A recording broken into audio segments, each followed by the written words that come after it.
काफिर हूँ, सरफिरा हूँ, मुझे मार दीजिए। मैं सोचने लगा हूँ, मुझे मार दीजिए। ए एहतराम, ए हजरत, ए इंसान, मेरा दीन बेदीन हो गया हूँ, मैं सभी दीनों को मानने लगा हूँ, मुझे मार दीजिए।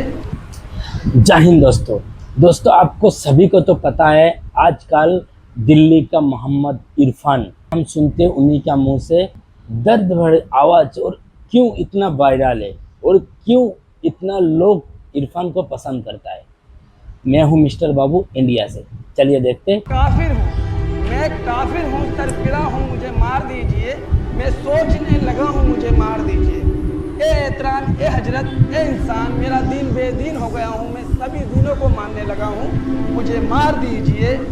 मैं पूछने लगा हूँ सबब अपने कत्ल का, सही बात अब हद से बढ़ रहा हूँ, मुझे मार दीजिए। मैं ठीक सोचता हूँ, ये कोई हद है मेरे लिए, मैं साफ देखता हूँ, मुझे मार दीजिए। जिंदा रहा तो करता रहूंगा प्यार, साफ कह रहा हूँ, मुझे मार दीजिए। इरफान पे दया या आर्थिक सहायता मत कीजिएगा। इरफान की जिंदगी बदलने से देश नहीं बदलेगा। वो गोपाल दास नीरज की कविता धारा प्रवाह गा देता है। वो देश के पवित्र संविधान की प्रस्तावना को किसी मधुर गीत की तरह गुनगुना देता है। जहां एक तरफ विरोध प्रदर्शनों में अमूमन तीखे नारे और तल तेवर दिखाई देते हैं, वहीं मोहम्मद इरफान ने इस पूरे माहौल को अपनी अनूठी कला से बदल दिया। एक तरफ साहित्य के महाकवि गोपाल दास नीरज की कालजयी रचनाओं का प्रवाह, तो दूसरी तरफ भारत के लोकतंत्र की आत्मा यानी संविधान की प्रस्तावना का वो संगीतमय पाठ। शब्दों के जादूगर मोहम्मद इरफान की बातें सुनकर ऐसा लगता है कि इन्हें बस आप सुनते ही रहिए। जंतर मंतर पर हजारों की भीड़ बीते दिनों आई। इस भीड़ में चमकता सितारा दिखा मोहम्मद इरफान, जिन्हें सुनकर बड़े बड़े नेता उनकी सुंदर भाषा शैली के मुरीद हैं। आउटर दिल्ली की एक झुग्गी में इरफान का एक छोटा सा कमरा है। ऊपर सीमेंट की पक्की छत नहीं बल्कि नीली तिरपाल तनी हुई है। इसी टूटी फूटी झुग्गी में मोहम्मद इरफान अपने परिवार के साथ रहते हैं। परिवार की माली हालत ऐसी है कि 2 वक्त की रोटी का इंतजाम करने के लिए इरफान ठेला लगाते हैं। लेकिन इस गर्दो गुबार और गरीबी के बीच इस लड़के के भीतर एक अलग ही रोशनी पल रही थी। इरफान कभी स्कूल तो नहीं जा पाए, जीवन कठिन था, माहौल नहीं था। एक वक्त ऐसा भी था जब इरफान बेघर हो गए थे, लेकिन उन्होंने सिर उठाकर जीने की कसम खा ली। जमुना नज़दीक थी और हम स्लम में रहते थे और माहौल इस तरीके का, छोटे बच्चों को इतना पता नहीं होता। तो स्कूल में मम्मी नाम लिखा दी थी, भाग के आ जाए, समझ रहे हैं आप क्या चाहते थे? मतलब इतने माहौल नहीं था। और जो लोग नारियल बहा देते थे ना जमुना में, उन्हें खाते थे हम तोड़ तोड़ के। जो लोग अपने पूजा पाठ के बाद हम ये नहीं सोचते थे कि किसी मरने वाले का या जीने वाले का, हमारा नारियल मिल रहा है, खा लेते थे। और वो नारियल अठन्नी का बिक भी जाता था। और जो नारियल बसों में बेचते थे ना, तो हम जमुना से इकट्ठे कर लेते थे, अठन्नी करके बेच भी देते थे। तो 3-4 रुपये हो जाते थे और उससे हम कुछ और भी चीज़ें खा लेते थे। तो इस तरीके का जीवन था। लेकिन झुग्गी टूटने के बाद हम जिस तरीके से झुग्गी टूट गए, हम बेघर हो गए। इससे पहले कहाँ रहते थे? लक्ष्मी नगर में रहते। लक्ष्मी नगर का जब रीलोकेशन हुआ तो आपको यहाँ पर जगह मिली उसके बाद? हाँ, तो उसके बाद रोटी से भी हम टूट गए। फिर धीरे धीरे ज़िंदगी रोटी पे आने लगी, सांस लेने लगे। फिर काम एक संस्था जो है हमारे यहाँ एनजीओ बहुत काम करती है, तो एक एनजीओ के माध्यम से दिल्ली एयरपोर्ट पे मजदूरी करने लगा। और मजदूरी मैं सबसे पहले ना थोड़ा बहुत पढ़ना थोड़ा सा जानता हूँ। प्रथम आंगनवाड़ी होती थी हमारे टाइम में, प्रथम। अभी भी है? हाँ, प्रथम के माध्यम से वो पढ़ना सीखा, शीशम के पेड़ के नीचे। यहाँ वो थोड़ा बहुत पढ़ना सीखा। मोहम्मद इरफान कभी स्कूल नहीं गए, वो ठीक से लिख भी नहीं सकते, लेकिन जहाँ इच्छा होती है वहाँ रास्ते अपने आप बन जाते हैं। इरफान ने अपनी पढ़ाई का जरिया बनाया अपने स्मार्टफोन। वो दिन में कई घंटे गूगल से सवाल पूछकर और चीज़ें सुनकर खुद को शिक्षित करते रहे। इसी डिजिटल दुनिया के सहारे उन्होंने अपनी सुरीली जुबान में उर्दू के अजीम शायर अहमद फराज, हिंदी के महाकवि गोपाल दास नीरज की कविताएं और भारत के मजदूरों के कानूनी अधिकारों को, संविधान की प्रस्तावना को कंठस्थ कर लिया। ये सब जो आप सीखते हैं, ये सब कुछ यूट्यूब से सीखते हैं आप? जैसे कि गूगल है, यूट्यूब है, मैं और कुछ नहीं चला पाता। क्योंकि आपने कहा ना कि आप ज़्यादा पढ़ नहीं पाते, तो किताबों से तो आप ज़्यादा सीख नहीं पाते होंगे। किताबों से नहीं सुन के ही सीख पाते हाँ, होंगे। सुन के ही सीख YouTube पाते से। हाँ। और जैसे कोई क्या क्या सर्च करते हैं यूट्यूब पे, क्या क्या कैसे? बस मेरे यूट्यूब में टोटली पत्रकारिता है, साहित्य है और महापुरुषों से जुड़ी हुई चीज़ें हैं। सीजेपी आंदोलन कोई पहला आंदोलन नहीं जिससे मोहम्मद इरफान जुड़े। इरफान का कहना है कि वो 15 साल से आंदोलनों से जुड़े रहे। इरफान रामलीला मैदान पर जाना उनका शुरू हुआ 15 साल पहले। कारण आंदोलन नहीं था, तब कारण था बढ़िया खाना खाने जाना है। लेकिन वहाँ जाकर अलग अलग विचारों का पता लगा। फिर 2011 में अन्ना आंदोलन के साक्षी मोहम्मद इरफान का ऐसे ही आंदोलनों से जुड़ाव बढ़ता गया। इसके बाद सरकार के खिलाफ जब सीए आंदोलन हुआ तो इरफान ने वहाँ भी खुलकर अपने विचार रखे। जब जुड़े ना तो हम अनपढ़ गवार थे। तो आज कौन से साल की बात है? ये 2011 की, मैं एयरपोर्ट से ना, आपने पूछा ना कैसे जुड़े, एयरपोर्ट पे ड्यूटी करता था तो घर नहीं आता था, सीधे रामलीला मैदान पहुंचता था। उसकी पहली वजह ये थी, अच्छा, वहाँ रात की ड्यूटी, मतलब शाम को ड्यूटी खत्म होती थी और फिर सीधा रामलीला मैदान। उसकी पहली वजह ये थी कि वहाँ पे ना अच्छा भोजन मिलता था। पहली बताऊँ वहाँ वो जूस वगैरह मिलता था। हम सलम में रहते थे, झुकी झोपड़ी वाले बच्चे थे और पूरी दुनिया रामलीला मैदान की तरफ जा रही थी तो हम भी जाते थे और खूब खाते पीते थे और उससे जुड़ा। फिर हमें विचारों का पता नहीं था, अच्छे बुरे का पता नहीं था। वहाँ पे अखिल भारतीय विद्यार्थी परिषद ABP के छात्र नारा लगाते थे, देश के युवा कहाँ हैं, देश के युवा यहाँ हैं, राहुल गांधी कहाँ हैं, मैं भी अन्ना तू भी अन्ना के। तो मैं अपनी मम्मी से आके बताता था, मम्मी पढ़े लिखों के साथ नारा लगाया, बड़ा मजा आया, दोनों तरफ से पकड़ लगे थे, लड़का लड़कियों के साथ नारे लगाए। 2014 में सत्ता परिवर्तन हुआ और 19 में शायद मेरे साथ NRC कानून लेके आई सरकार, और उसको कोई लीड नहीं कर रहा था। तब देश की दूसरी सबसे बड़ी आबादी सड़कों पे आ गई, गांधीवादी तरीके से कोई हिंसा नहीं हुई। वो एक अलग वजह है, उसकी चीज़ें अलग हैं।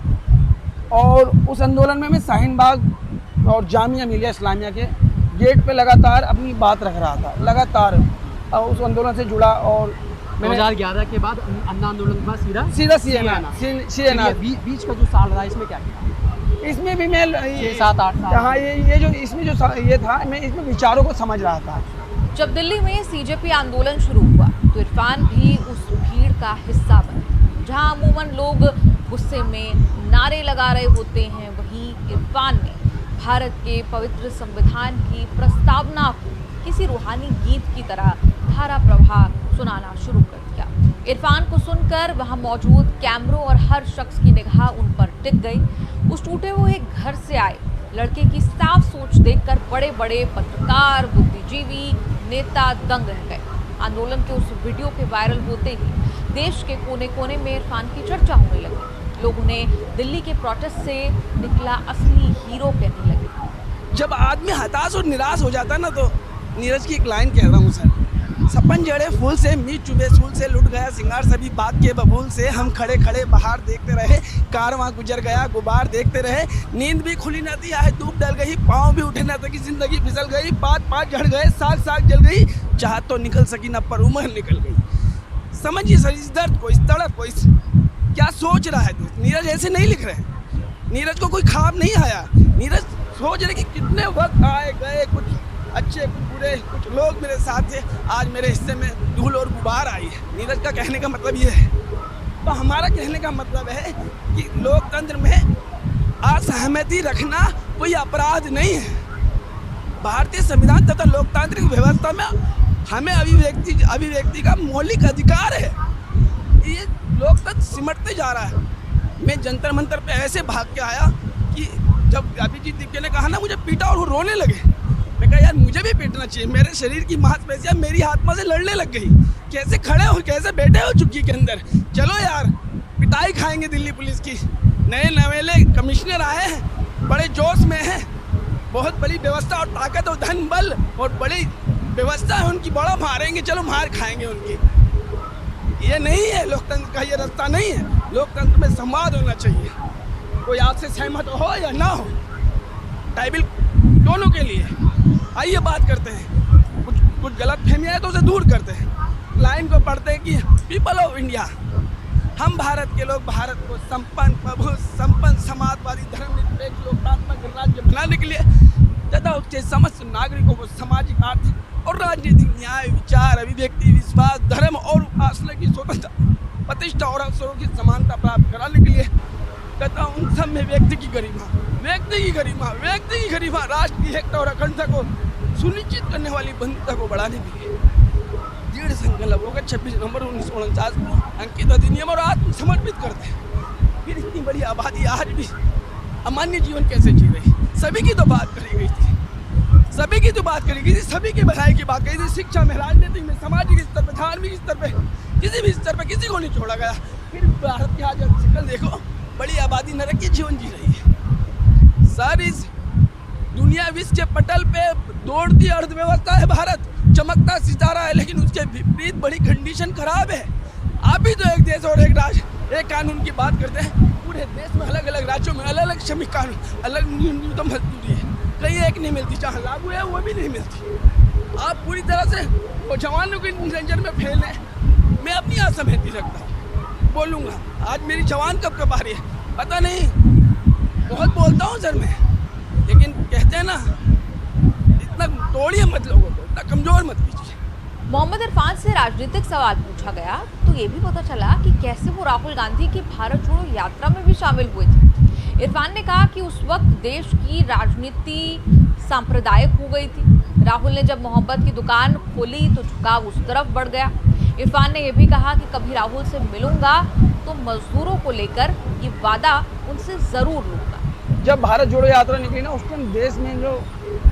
टाइम देश की जो पॉलिटिक्स है नी, बड़ी सांप्रदायिक हो गई थी। तो हर जगह से उल्टी सीधी बातें आ रही थी। जब राहुल जी ने कहा कि मोहब्बत की दुकान, तो फिर झुकाव उधर की तरफ हुआ।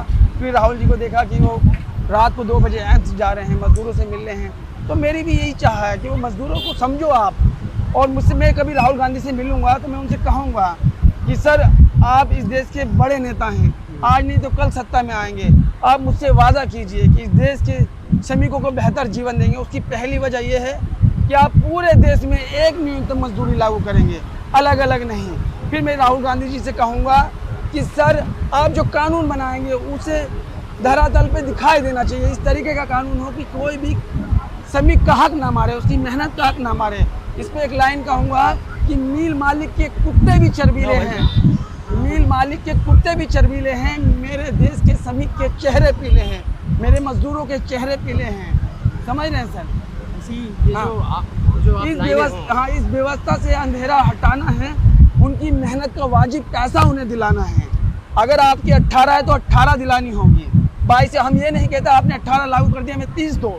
जो आपने लागू किया वो जमीन पे होना चाहिए। अगर मैं आपको इस एरिया के श्रमिकों से बात कराऊंगा सर, आप सोचेंगे कि कैसे भारत में रह रहे हैं जहाँ कानून तो है लेकिन लागू नहीं होते। इरफान की अलग अलग वीडियोस देखकर लोग भावुक होकर लिख रहे हैं कि लोकतंत्र को बचाने वाले और देश प्रेम को सही मायने में समझने वाले लोग महलों से नहीं बल्कि इसी तरह देश की जमीन से जुड़े झुग्गियों में रहते हैं। गरीबी, मुफलिसी और बिना स्कूली शिक्षा के भी मोहम्मद इरफान ने साबित कर दिया कि अगर आपके दिल में देश के लिए मोहब्बत और सीखने का जज्बा हो तो बंदिशें मायने नहीं रखती।